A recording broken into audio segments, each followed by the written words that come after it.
Hi everyone, this is DJ from the Armorblocks team, and I'm here to spend the next 30 minutes talking to you about the science of phishing attacks. I will look at the latest industry and end user trends to highlight why phishing continues to be a problem. I will then try to delve inside our minds and find out why we still fall prey to phishing attacks even after attending so many hours of security awareness training. I will end the session by providing our outlook on what organizations should look for while reevaluating their email security stack. So let's begin.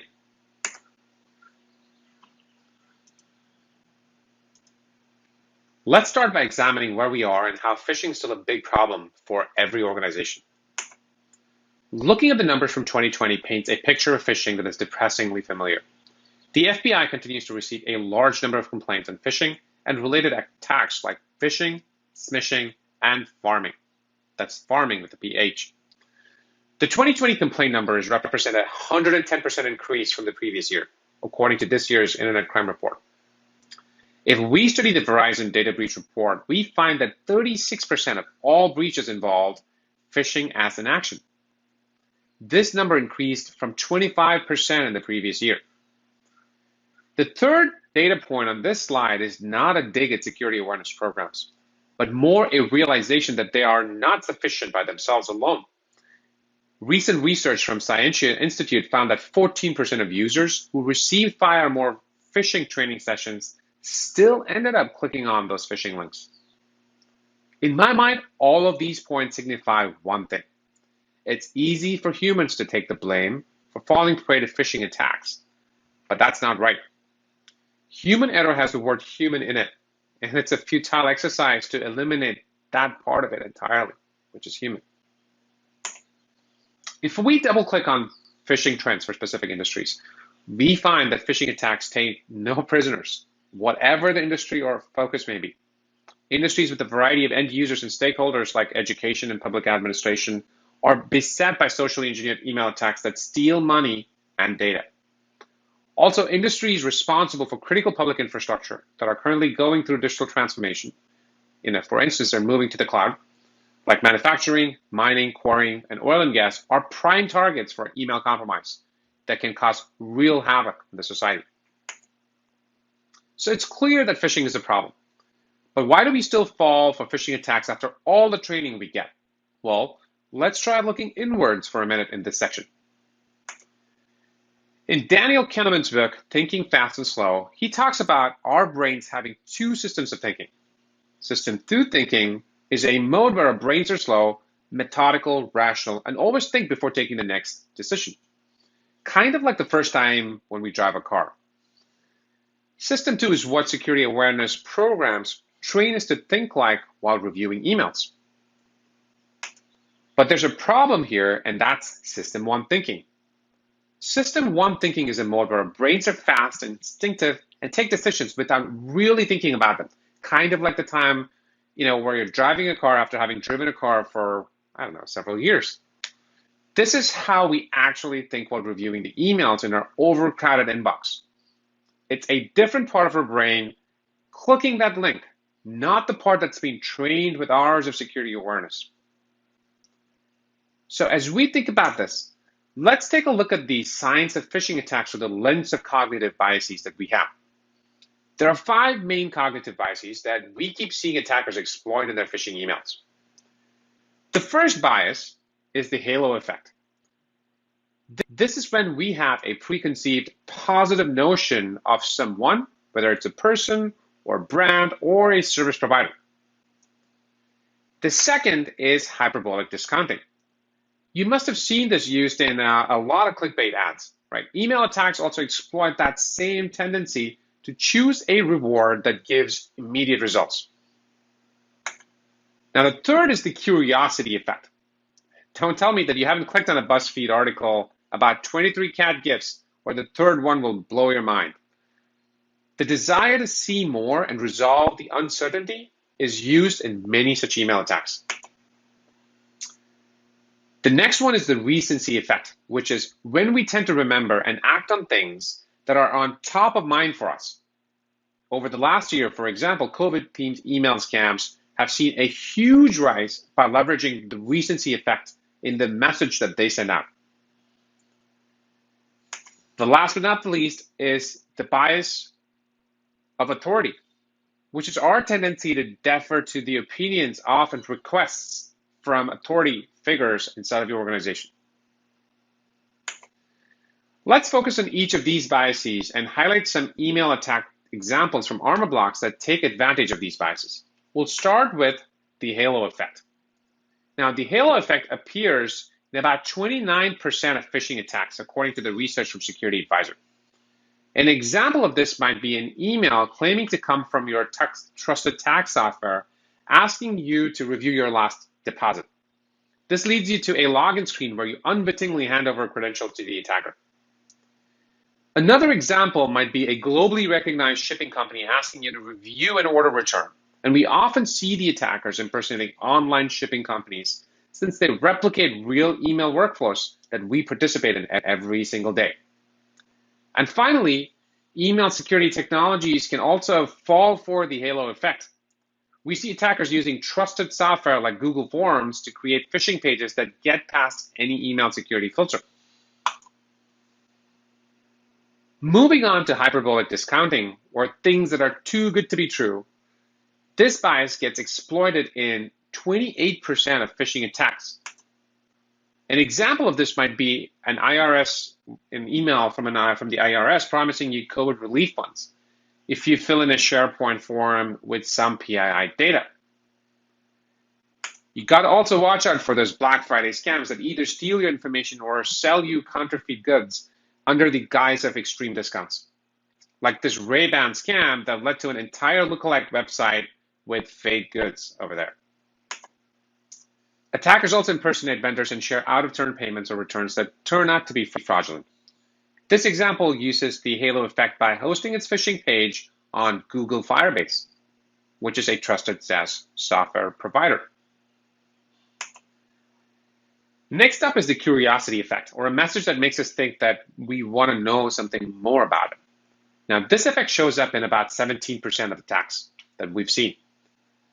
A very famous recent example of this is the spear phishing campaign launched by Nebelium, which was the threat group behind the SolarWinds attack.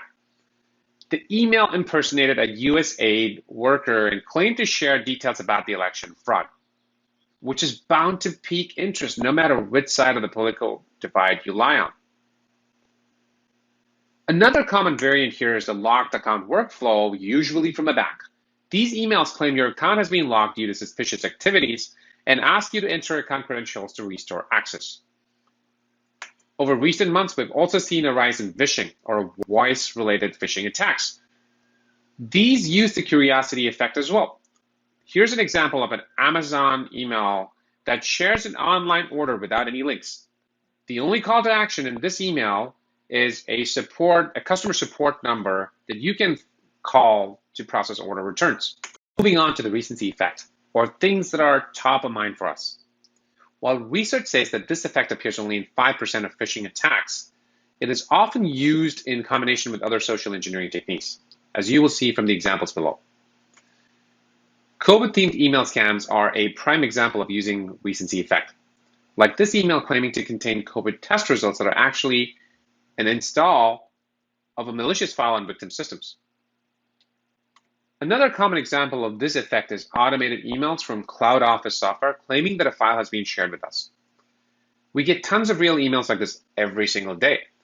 Clicking the link here and entering our login credentials for Google or Microsoft has become almost second nature to us, and that's what attackers exploit.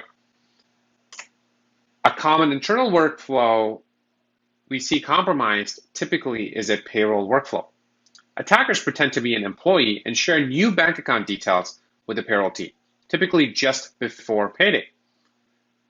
Wage theft like this has caused millions of dollars in losses to organizations and employees alike.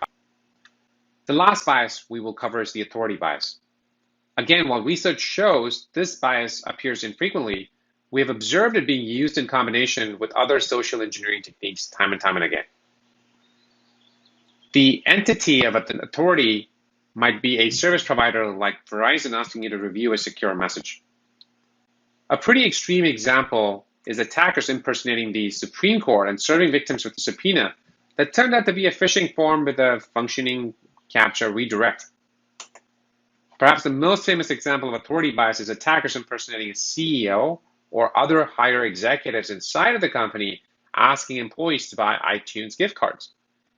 As famous as this example is, we still see people falling for it.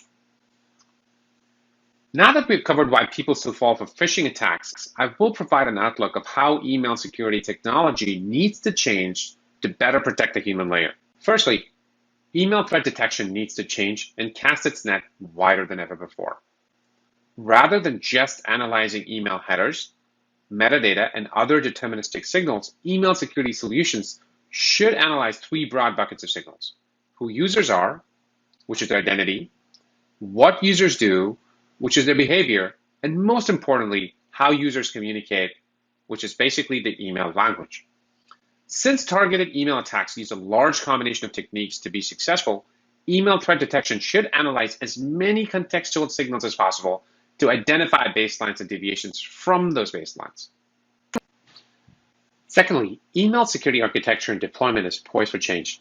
Most organizations today use cloud-delivered emails, and API-based email security that connects into this cloud-delivered email presents many benefits. This type of deployment is fast, usually takes minutes. It's simple and does not require any MX record changes or email rerouting. It's more compatible with native email security from Microsoft and Google. And because it's fast and simple, security teams now have more free time to do other things that they were hired to do.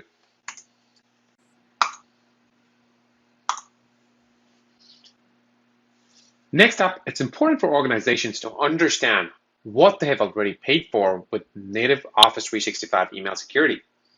As more organizations move to cloud-delivered email, Microsoft has improved the quality of their email security offerings. Exchange Online Protection offers effective protection against spam and known malware threats. It also has a series of mail routing and flow rules that admins can set up. The next tier of Microsoft's email security, which is MSDO, can scan attachments for unknown malware and also offer time-of-click URL protection. It is important to note that many of these offerings are the same ones that secure email gateways offer today. Moving into the protection gaps for these solutions, we find that targeted email attacks like BEC, impersonation, and other socially engineered threats still land in our mailboxes. Since native email security doesn't analyze the context of communications, these threats, like vendor fraud and fake invoice attacks, slip past these layers. Some operational challenges also persist here, namely the lack of any abuse mailbox automation and time-consuming policy configurations. These things take valuable time away from security teams and prevent them from performing proactive cybersecurity activities that they were truly hired to perform.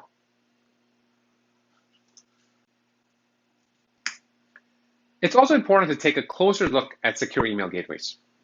Through our conversations with CISOs and security practitioners over the past 3 years, we've learned that SEGs have efficiency and implementation challenges that raise as many questions as answers. First, there's an added complexity due to MX record modifications and email rerouting. Bad emails get delivered, good emails don't get delivered, and retrieving them is a hassle for all parties concerned. Second, there's weak or absent protection against targeted email attacks. Since SCGs analyze emails at a single point in time, any signals they look at, headers, metadata, sender name, display name, etc., don't take the email's context and your organization's context into account. Third, SEGs don't offer internal mail protection and visibility into lateral movement inside of your own organization. SEGs can't catch attackers if they compromise an email account within your organization and then use it to launch follow-on attacks on colleagues, access sensitive data that's inside of your mailboxes, and more.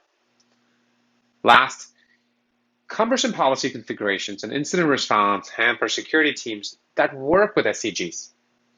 On the detection front, these policies are too deterministic and either generate a lot of false positives for the security team or completely fail to stop genuine, dangerous emails. As more organizations move to the cloud, we have seen Google and Microsoft improve their built-in email security by leaps and bounds over the past few years. This basic email protection comes bundled with Office 365 and Google Workspace offerings and is effective at stopping spam and known malware. However, targeted attacks like spear phishing, business email compromise, email account compromises still slip through the cracks and land in our inboxes. Now, we should take heart in the fact that the overall trend here is positive because organizations are quickly realizing that their secure email gateways duplicate a lot of what Microsoft and Google already provide.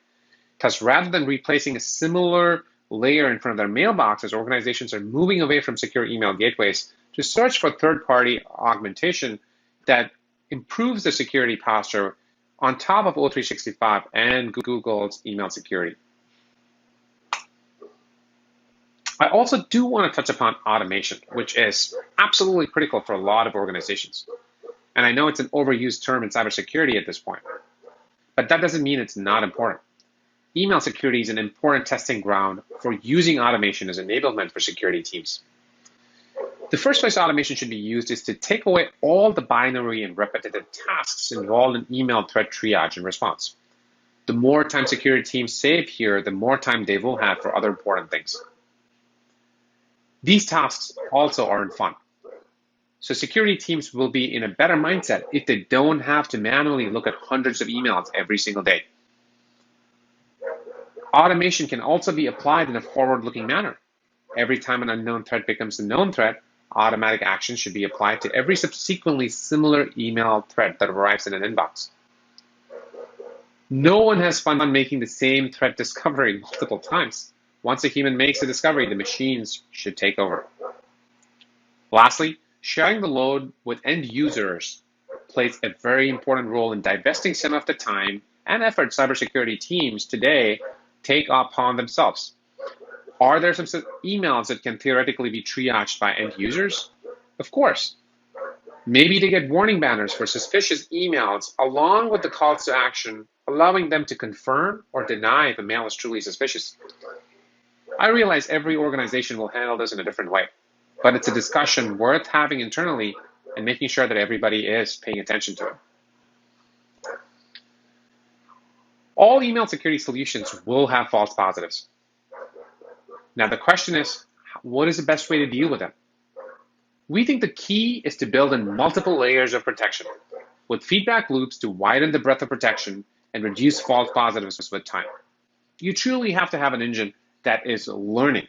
It learns from every single input that it gets, every feedback that is consumed to make that machine better. Some of the key attributes are you need to have a strong inbound threat protection that stops a majority of targeted threats on day one.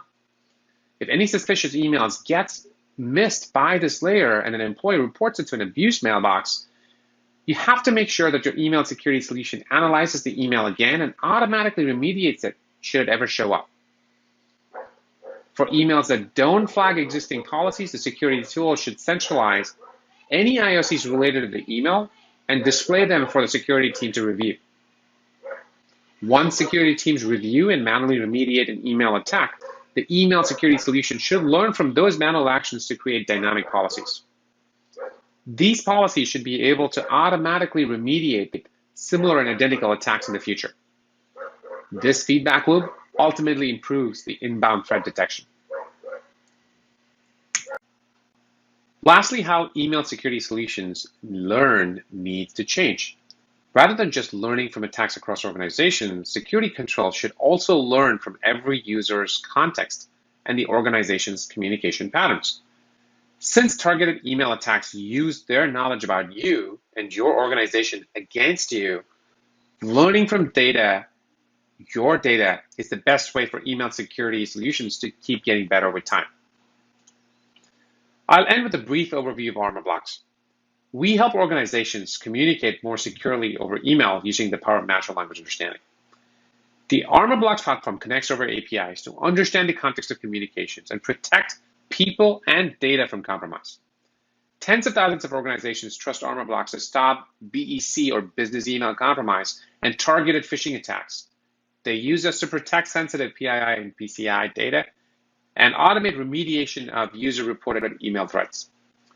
For more information, visit our website at www.armorblocks.com. I hope you've learned something new and interesting about email security and the cognitive biases that drive phishing attacks from this session. Thank you.